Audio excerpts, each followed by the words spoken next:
Okay, so we're getting the apples all in, and I decided to use apples, but you can use any fruit that you feel is in season. We're going to add some granulated sugar now, and I have it pre-measured. About 2 tablespoons, sorry. We're just going to pour that in. Really nice. And when this bakes in the oven, it's going to get the apples really nice and juicy. And then cinnamon to your liking. I just like to sprinkle it in and eye it. So just kind of coat the apples. And we have a guest. And then I'm going to just mix these some more. I put a little bit of lemon on the apples so they don't turn brown. But this is already smelling gorgeous. I'm going to just put this to the side now. And we're going to start making the topping. Okay, now for the topping, it's super simple. We're going to do a cup of flour.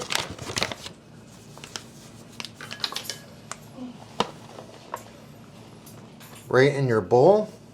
It's okay if it doesn't have to be perfect, because this is kind of a cross between a crumble and a buckle, or a pie crust and a cake batter. So now we are going to add some more sugar. A cup of sugar. Ooh. It seems like a lot, but it's really going to make this topping beautiful and golden. I'm going to get that all mixed in. And then we are going to do a teaspoon of baking powder. And I made this last week for my family and they loved it. And it's just a very easy, refreshing, and healthy dessert. We're going to add just about a teaspoon of vanilla.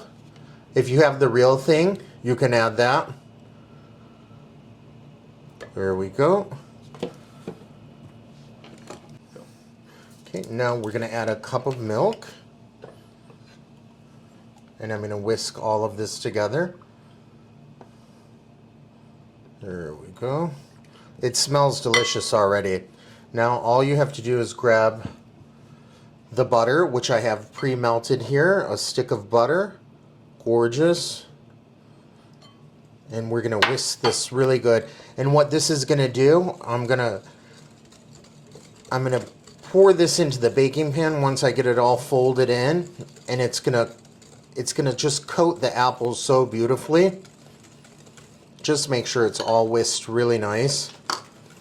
But first, before I do that, I want to take my brush and just make sure my pan is, yeah, that's pretty good. Just you got to make sure these bubbles are out, and it's kind of a little watery, less than, you know, the thickness of a cake batter. But as you can see, I got rid of all the bubbles. We're going to put that to the side.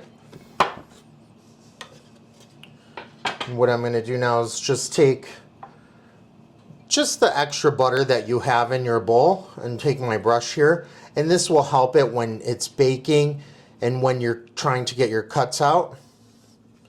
And just coat your pan so you get it nice and greased. And make sure you get the sides as well. So when you are finished baking and you're cutting it for your guests, you get a nice even cut.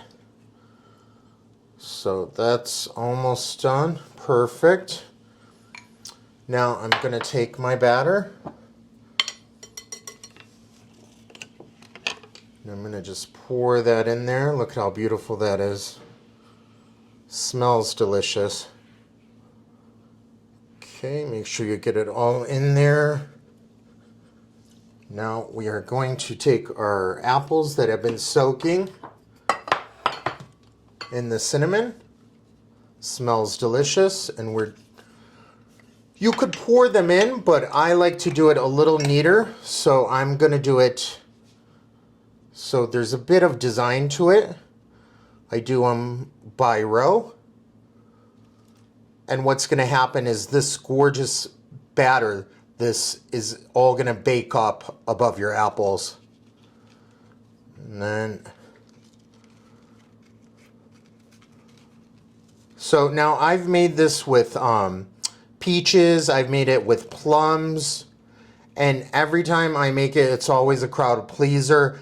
Everyone loves it. It's super simple, very easy. So once we get this all going, I'm going to start on the homemade whipped cream. Now, I know homemade whipped cream sounds a little scary and exhausting, but trust me, it's super easy. So we're going to just pour the excess of the juice in there from the apples.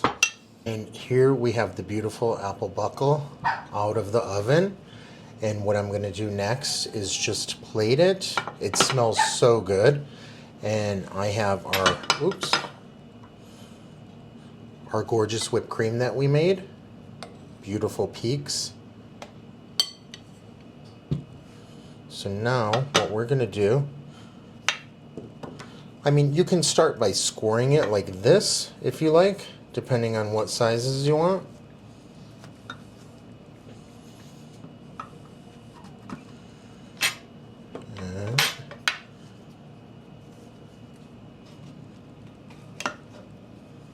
Wow, it smells incredible. And trust me, like, all your family and friends are gonna love this. And feel free to adjust, like I said, the fruit. But maybe I could have added a little more sugar.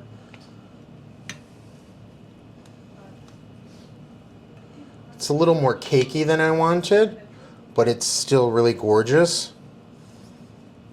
Okay, now we're gonna add some of the whipped cream, our fresh whipped cream. Still a little hot. And trust me, once you make this whipped cream, you're not going to buy this store-bought whipped cream. Look at that, voila. Gorgeous, warm apple buckle with fresh homemade whipped cream. And I've been eating all day, so this is all going to be donated, not to go to waste, but trust me, try this recipe, adjust it to your liking. I could have added a little bit more sugar, maybe some, just to give it that nice golden color at the end. But it smells delicious, and it's a beautiful in between a crumble and a cake.